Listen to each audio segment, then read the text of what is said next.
Hello guys. सो आज हम one shot cover करने वाले हैं surface area and volume, that is the chapter of class 9th 11th chapter. So इस chapter में ये जो चैप्टर है ना पूरा फॉर्मूला और प्रैक्टिस पे बेस्ड रहेगा। So let's begin. सो इस जो है चैप्टर में सरफेस एरिया वॉल्यूम में 3 शेप दिए हैं हमें, कोन, स्फेयर, हेमिस्फेयर। ठीक है, तो कोन जो है वो राइट सर्कुलर कोन है हमारे सिलेबस में, तो हम इन तीनों शेप्स को पढ़ेंगे।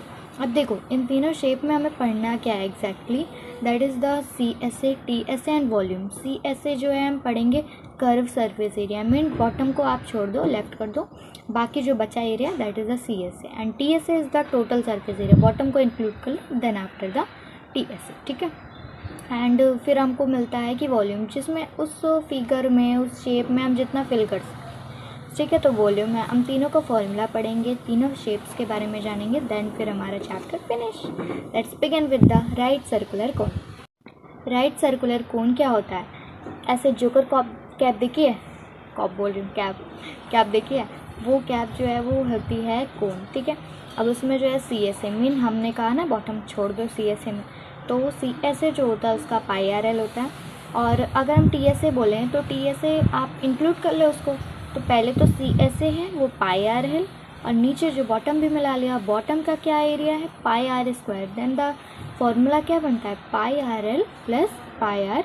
ठीक, ये हो गया हमारा TSA। अब वॉल्यूम क्या होता है? वो होता है 1/3 πr²h। ठीक है, ये वॉल्यूम है कोन का। ठीक है, उसमें देखो एक और है फॉर्मूला जो कि है L, स्लैंट हाइट होती है।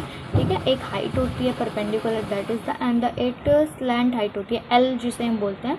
उसका फॉर्मूला है कि h² + r² in the under root. ठीक है, वो है इसका फॉर्मूला L का। फिर हम आते हैं अपने स्फेयर पे। सो अब अपने स्फेयर पे अगर हम देखेंगे, सो स्फेयर में क्या आता है कि जैसे कि एक बॉल है, मीन टेनिस बॉल है, बैगे, वो बॉल जो होती है वो स्फेयर शेप की होती है, और उसका ना कोई बॉटम होता है ना कि कोई टॉप, मीन्स आप उसको कैसे भी रख सकते हो, ये नहीं कि ये बॉटम है हम इसी पे रखेंगे, नहीं, ऐसा कुछ भी नहीं है गाइस। सो उसका TSA और CSA आप सेम होगा, आप देख सकते हो। उसका जो फॉर्मूला है दैट इज़ द 4πr²। ठीक है, ओके। अब हम आते हैं वॉल्यूम पे। सो इस स्फेयर की वॉल्यूम की बात करते हैं हम, जो कि होता है 4/3 πr³। ठीक है, वैल्यू आएगी तो हम उसमें क्यूब लगेंगे। ठीक है, उसका मतलब यूनिट एक तरीके से क्यूब में आता है, centimetre cube, metre cube, that is the unit of this. ठीक है, हमेशा मीटर में आता है। ठीक है, और फिर हम बात करते हैं अपने हेमिस्फेयर की।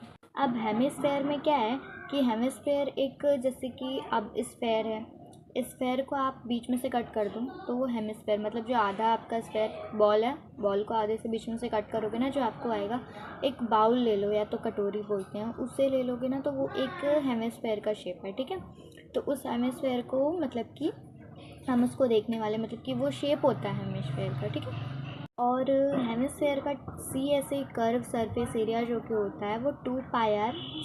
ठीक है, और जो उसका टोटल सरफेस एरिया होता है पूरा आप मिला लो तो वो 3πr² हो जाता है। ठीक है, और वॉल्यूम की बात करते हैं तो वॉल्यूम में जो होता है वो वॉल्यूम इसका होता है 2/3 πr³। ठीक है, ये इसका होता है हेमिस्फेयर का वॉल्यूम। Thank you, bye.